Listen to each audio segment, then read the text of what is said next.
Back in late November, the draw for the World Cup 2020 was made in the host country of South Africa. At that draw, the TCI were pitted against St. Lucia for the CONCACAF regional qualifiers.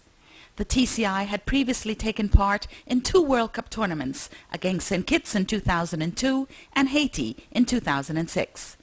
Last night, it was a chance to see how far the TCI-FA have progressed since its induction into the world governing body of FIFA in 1998.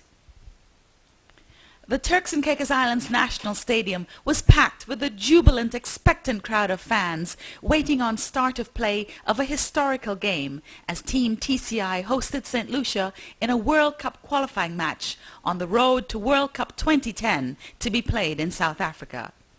There was much excitement and anticipation as the crowd gathered before the match kickoff at 7:45 p.m. The rain started to pour as the game kicked off, but it did little to dampen the spirits of the team and the 2,000-strong crowd that came out to support them.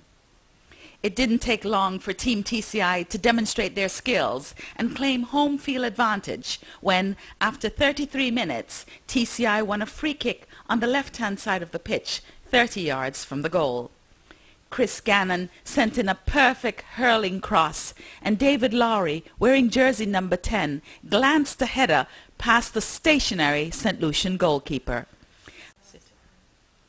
The second half saw more of the same, but as the game wore on, TCI began to sit a little further back, but were defending resolutely, which invited the St. Lucians forward. This tactic paid off when Charles Cook and Steve Savage jointly challenged a St. Lucian player 10 yards into his own half.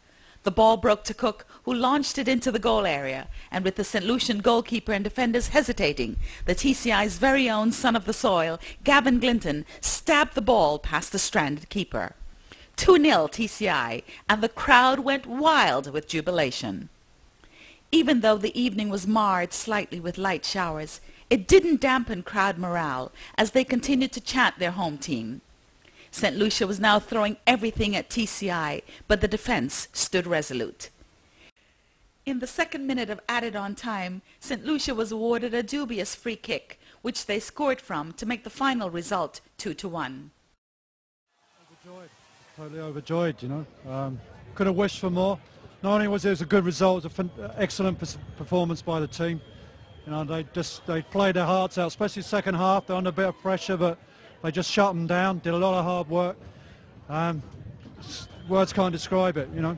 It just shows you that no one ever believes that in Turks and Caicos, that Turks and Caicos can win.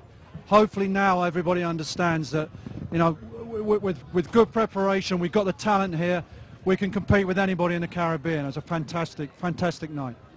The FIFA representatives informed the TCI-FA that it was one of the best organized and staged events in the Caribbean region and offered their thanks for the great hospitality they had enjoyed during their stay. Team TCI now advances to the next round in a playoff match against St. Lucia in that country on March 23. Man of the match. There wasn't one, but 11 giants that gave their all and proudly wore the turquoise shirts of the TCI. An outstanding and historical result in the TCI, and one that will live long in the memories of everyone that was present in the stadium. A milestone for both the TCI as well as the TCI-FA. For WIV4, I'm Cheryl Ann Shand. So, after tonight, how do you think this game has gone?